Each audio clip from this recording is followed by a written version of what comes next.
हम आपको इस वीडियो में क्लास 12 फिजिक्स के यूनिट 2 के मोस्ट इंपोर्टेंट क्वेश्चंस बताने वाले हैं। जी हाँ दोस्तों, यूनिट 2 में आपकी अध्याय 3 है, यानी यूनिट 1 में आपकी कितनी अध्याय थी? 2 अध्याय थी, यानी चैप्टर 2 थे। ठीक है, तो आज हम इस वीडियो में अध्याय 3 के यानी यूनिट 2 के मोस्ट इंपोर्टेंट क्वेश्चंस बताने वाले हैं। इससे पहले वाली वीडियो में हमने आपको यूनिट 1 के इंपोर्टेंट क्वेश्चंस बता दिए हैं। अगर आपने उनको नहीं देखा है तो प्लीज़ उस वीडियो को देख लेना। ठीक है, लिंक आपको डिस्क्रिप्शन में मिल जाएगी। चलिए तो इस वीडियो को शुरू कर लेते हैं।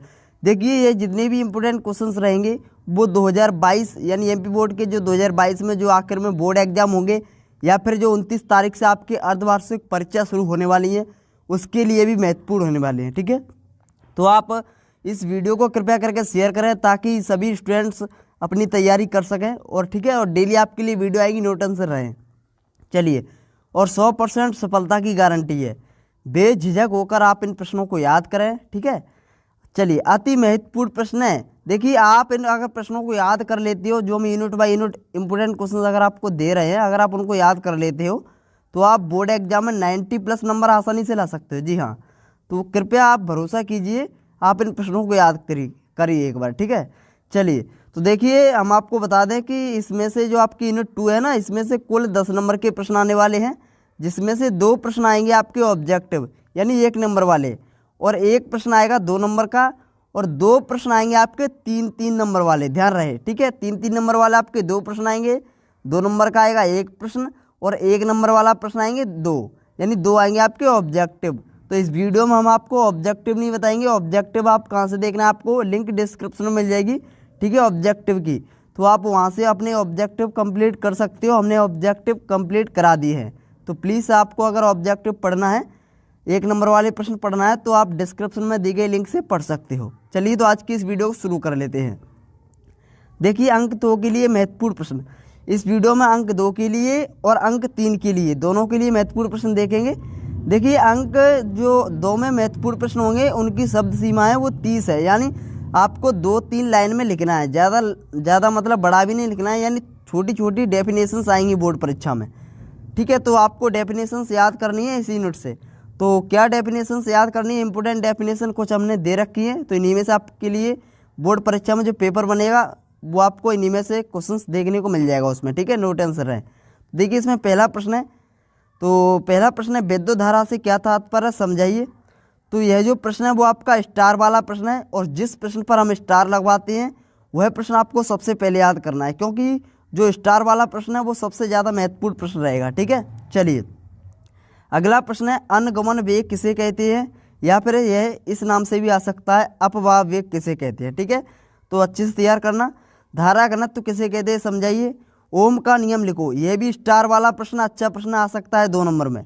चलिए, अगला देख लेते हैं। अगला प्रश्न है विभवमापी तथा वोल्ट मीटर में कौन श्रेष्ठ है और क्यों। बहुत अच्छा प्रश्न है, अंक 2 के लिए आ सकता है, अंक 2 में। ठीक है, अच्छे से तैयार कर लेना, 2022 बोर्ड एग्जाम के लिए यह प्रश्न अत्यंत महत्वपूर्ण है। चलिए, अगला प्रश्न देख लेते हैं। ओमीय तथा अनुमीय प्रपथ क्या है। ठीक है, ग्राफ खींचिए। तो यह प्रश्न भी अच्छा प्रश्न है, यह भी स्टार वाला है, इसको भी आप तैयार कर लेना। श्रांति काल किसे कहते हैं। अगला है गतिशीलता से क्या तात्पर्य है। दोनों ही जो डेफिनेशन है दोनों की वो बहुत ही अच्छी है। ठीक है, और बहुत ही इंपॉर्टेंट है, इसीलिए आप इन दोनों को अच्छे से तैयार करें। अगला दोनों प्रश्न आपके थर्मिस्टर और अतिचालकता, यह भी दोनों प्रश्न बहुत ज़्यादा महत्वपूर्ण प्रश्न रहेंगे इस साल के लिए, 2022 बोर्ड एग्जाम के लिए, इसीलिए आप इन दोनों प्रश्नों को अच्छे से तैयार करें। दोनों ही स्टार वाले प्रश्न हैं। ठीक है, ध्यान रखें। अगला प्रश्न है विभवमापी क्या है, इसके 2 उपयोग लिखो। 12वां प्रश्न है अगला कि फ्यूज तार क्या है, यह आपका स्टार वाला प्रश्न है, फ्यूज तार। ठीक है, छोटे छोटे प्रश्न याद हो जाएंगे आसानी से, नो टेंशन रहो। यह सिर्फ आपके 2 नंबर वाले प्रश्न है, 2 नंबर का आपका 1 प्रश्न आएगा, ध्यान रहे। 2 प्रश्न आएंगे जिसमें से एक करना है, एक हथवा वाला और एक आपका जो मेन रहता है वो आएगा। ठीक है, तो 1 प्रश्न आना है 2 नंबर का, और 2 प्रश्न आने आपके 3-3 नंबर वाले। ठीक है, ध्यान रखें। अगला प्रश्न है सेल के विद्युत भागबल से क्या तात्पर्य है, इसका मात्रक लिखिए, इसको आप कर सकते हो। अगला है मोस्ट इंपोर्टेंट, विभवमापी में तांबे का तार का उपयोग किया जाता है, क्यों। अच्छा प्रश्न है। और 15वां प्रश्न है विटर्सन सेतु की सुग्राह्यता सर्वाधिक होती है, और अगला है कब होती है, और अगला प्रश्न है विभवमापी का सिद्धांत समझाइए। तो यह भी अच्छा प्रश्न है, इसको आप कर सकते हो याद। अगला देख लेते हैं। अब देख लेते हैं अंक 3 के लिए। तो देखिए जितने भी हम इसमें महत्वपूर्ण प्रश्न देंगे आपको अंक 3 के, उसमें से ही आपको देखने को मिल जाएगा बोर्ड परीक्षा में। यानी बोर्ड परीक्षा में आपके 2 प्रश्न आएंगे, ठीक है, ध्यान से। बोर्ड परीक्षा में आपके कितने आएंगे? 2 आएंगे अंक 3 के। तो आपको इन्हीं में से मिल जाएंगे देखने को, ठीक है। आप इनको अच्छे से तैयार कर लो।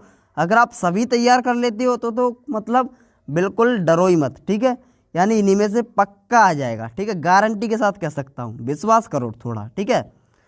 और अगर आप स्टार वाले प्रश्न ओनली याद करते हो फिर भी आप बेझिझक रहो, उनमें से भी आपको मिलेगा, ठीक है। अगर आप सभी याद कर लेते हो तो आपको जो अथवा का प्रश्न भी आता है वो भी मिलेगा, ठीक है। तो आप नो टेंशन रहें। अब देखिए अगला इसमें प्रश्न अंक 3 के लिए देख लेते हैं। तो प्रतिरोधों का श्रेणी क्रम संयोजन, ध्यान से, और प्रतिरोधों का समांतर क्रम संयोजन, ध्यान दीजिए। इन दोनों प्रश्नों में से एक प्रश्न 100% आने के चांस हैं, जी हाँ, अंक 3 में। तो कृपया करके आप इस प्रश्न को दोनों ही को अच्छे से तैयार कर लें। ध्यान देना है आपको। जो आपका तीसरा प्रश्न है किरचॉफ के नियम, ठीक है, और जो चौथा प्रश्न है अनुगमन वेग एवं धारा घनत्व में संबंध। और इसके अथवा में यह प्रश्न इस प्रकार से भी पूछ लिया जाता है कभी कभी कि अनुगमन वेग एवं विद्युत धारा में संबंध स्थापित कीजिए।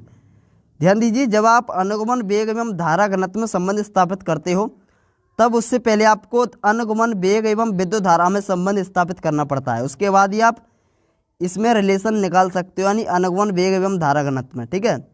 तो आपको यह तो करना ही पड़ता है अगर आप इसको करोगे तो, ठीक है। तो ये किसी भी तरीके से आ जाए आपको करना है इसी प्रकार, ठीक है। तो देखिए अगला प्रश्न, सिद्ध कीजिए कि एक तार को खींचकर इसकी लंबाई को दोगुना करने पर प्रतिरोध 4 गुना हो जाता है। ध्यान दीजिए, अब इम्पोर्टेंट बात, इन 5 प्रश्नों में से पहला, दूसरा, तीसरा और चौथा और आपका 5वां, ठीक है, 5वां, यानी 5 प्रश्नों में से एक प्रश्न 100% आएगा गारंटी के साथ, ठीक है। 100% आएगा गारंटी के साथ एक प्रश्न, 2 भी आ सकते हैं, ठीक है, लेकिन 100% गारंटी है एक की, ठीक है, और 2 भी आ सकते हैं। तो आप ध्यान दें, इन 5 प्रश्नों को अच्छे से तैयार करें। चलिए 5 प्रश्नों को अच्छे से तैयार कर लेना है, ध्यान देना है, ओके। चलिए तो अगला देख लेते हैं। अगला अपना प्रश्न है, सेल क्या है? प्राथमिक सेल और द्वितीयक सेल में अंतर लिखो। इसको करना चाहो कर सकते हो, लेकिन 7वां प्रश्न आपको याद ही करना है, क्योंकि महत्वपूर्ण प्रश्न है। सेल का आंतरिक प्रतिरोध क्या है, इसके लिए व्यंजक ज्ञात करो, या फिर इसमें रिलेशन पूछ सकता है, कैसे भी आ सकता है, आपको इस तरीके से निकालना है, ठीक है। तो यह प्रश्न बहुत ही अच्छा प्रश्न है, अच्छे से तैयार करना, ओके। अगला प्रश्न है, सेल के आंतरिक प्रतिरोध से क्या तात्पर्य है? यह किन किन कारकों पर निर्भर करता है? इनके कारक जो है वो महत्वपूर्ण प्रश्न है, ठीक है, कारक यानी महत्वपूर्ण है, ठीक है। तो याद करना चाहो तो कर सकते हो। अगला प्रश्न है, देखो अंतर, यह दोनों ही अंतर यानी तीनों ही मान सकते हो, बट इनमें से दोनों जो अंतर है ना वो बहुत ज़्यादा महत्वपूर्ण है। दोनों में से एक अंतर आने के चांस लग रहा है, ठीक है, 2 नंबर में। और इस यूनिट से एक न्यूमेरिकल पूछा जाएगा। तो न्यूमेरिकल जो प्रश्न है, जो आंकिक प्रश्न है, वो हम आपको करवा देंगे हम, ठीक है, नो टेंशन रहे। और जो विद्युत वाहक बल विभवांतर में अंतर, इसको तब तक तैयार करें। विभवमापी वोल्टमीटर में अंतर, इसको तैयार करें, ठीक है। और देखो न्यूमेरिकल में आपको क्या करना है, जो श्रेणी क्रम वाले और समांतर क्रम वाले जो क्वेश्चंस है ना न्यूमेरिकल के, उनको तैयार करना है। और जो आंतरिक प्रतिरोध का जो फॉर्मूला होता है उससे क्वेश्चंस बनते हैं, तो उनके ऊपर तैयार करना है। जो ओम के नियम से न्यूमेरिकल बनते हैं उनको तैयार करना है। ये छोटे छोटे न्यूमेरिकल पूछे जाएंगे, ज़्यादा बड़े नहीं पूछे जाएंगे, ठीक है। तो हम आपको बता देंगे कि किस तरीके से न्यूमेरिकल पूछे जा सकते हैं, ओके, नो टेंशन रहे। तब तक आप इन प्रश्नों को याद करें, ठीक है। एक आएगा न्यूमेरिकल, देखो 4 प्रश्न आएंगे, जिसमें से 2 आएंगे, 2 आपको करना है, ठीक है। 4 प्रश्नों में से आपको 2 करना है, ठीक है, 3-3 नंबर के 2 प्रश्न आपको करने हैं, टोटल 4 प्रश्नों में से, आपको भी पता है। तो 4 में से ओनली एक आएगा न्यूमेरिकल, ठीक है, उसके अथवा में आएगा न्यूमेरिकल, और ऊपर जो थ्योरी वाला प्रश्न मिल सकता है कोई भी, ठीक है। चलिए 11वां प्रश्न है, प्रतिरोध एवं विशिष्ट प्रतिरोध में अंतर लिखो। अगला प्रश्न है, व्हीटस्टोन सेतु का सिद्धांत समझाइए। यह भी स्टार वाला प्रश्न है, अच्छा प्रश्न है। तो यह हो गया आपके यूनिट 2 के इंपोर्टेंट क्वेश्चंस, ठीक है। अगली वीडियो में फिर मिलती है यूनिट 3 के इंपोर्टेंट क्वेश्चंस के साथ। और केमिस्ट्री की भी आपको चाहिए या नहीं चाहिए इंपोर्टेंट क्वेश्चंस, प्लीज़ कमेंट में बताइए। और दोस्तों वीडियो देखने के लिए बहुत बहुत धन्यवाद। आप वीडियो को कृपया करके शेयर कर दोगे तो बहुत मेहरबानी होगी। धन्यवाद दोस्तों, टेक केयर, बाय बाय।